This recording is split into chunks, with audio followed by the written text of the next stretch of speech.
Today we're going to look at converting between percentages, fractions and decimals. We'll start with percentages. Now to turn any percentage into a fraction, all you need to do is put it over 100. So 10% is just 10 over 100.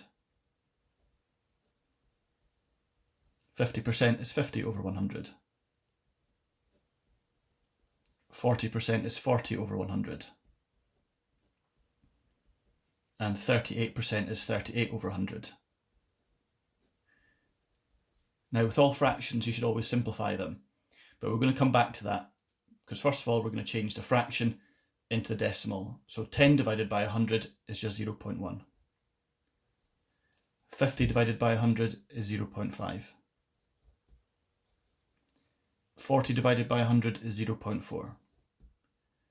And 38 divided by 100 is 0.38. So you just divide by 100 each time and get your decimal. Now going back to the fractions, you should always simplify a fraction if you can. 10 and 100 are in the 10 times table, so that simplifies to just 1 over 10. 50 and 100 can both be divided by 50, so that simplifies to 1 over 2. 40 over 100, they can both be divided by 10, gives us 4 over 10, but that can simplify a little bit further. They're both in the 2 times table, simplifies to 2 over 5. And last of all, 38 and 100 is a bit trickier, this one. They're both in the 2 times table, so that simplifies to 19 over 50.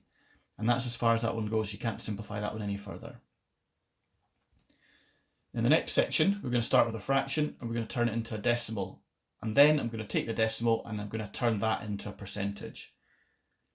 So 2 over 5 just means 2 divided by 5. So 2 divided by 5 is 0.4. 1 divided by 4 is 0.25. 3 divided by 10 is 0.3. And 7 divided by 20. Now that's a little bit trickier, this one. So I'm going to come back to that one in just a minute. Let's stick with other ones first. So we can do 2 over 5 gives us 0.4. Now all we need to do to turn that into percentage is to multiply this by 100. So 0.4 times 100 gives us 40%.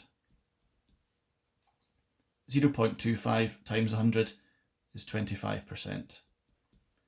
0.3 times 100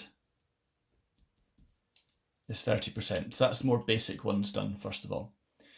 But in actual fact, we're probably easier going from a fraction to a percentage, then we can go back to the decimal after that. Now you could just do 7 divided by 20, but some of you might find that a little bit tricky. I'll show you both methods. What you can do is if you can turn this into a fraction where it's something over 100, just like these ones above here, that means we can change it relatively easily back to a percentage. So 20 can be turned into 100 by timesing by 5. We have to do the same to the numerator and denominator. So that gives us 35 over 100. So 35 over 100 is just 35%. And 35% is just 0.35. Now an alternative that we could have done there is actually worked out what 7 divided by 20 is. So what you can do is 7 divided by 2 will give you 3.5. Divide 3.5 by 10 and that will give you 0.35. So you can do it that way as well. Now last of all, we're going to go from a decimal back into fractions and percentages. So it doesn't really matter whether we go to fraction or percentage first. I'll do percentage. So you just times this by 100. So 0.6 times 100 gives us 60%. 0.2 times 100, 20%. 0.78 times 100, 78%. 0.35 times 100, 35%. Now those can all be written over 100 for a fraction. So we'll have 60 over 100, 20 over 100, 78 over 100, and 35 over 100. Now, just like before, with all of these fractions, you should always simplify them if you can. This can be divided by 10 top and bottom, giving me 6 over 10. And those are both in the 2 times table, and we can simplify it further to get 3 over 5. 20 and 100 can both be divided by 20. 78 and 100 can divide them both by 2. It's a bit trickier, that one.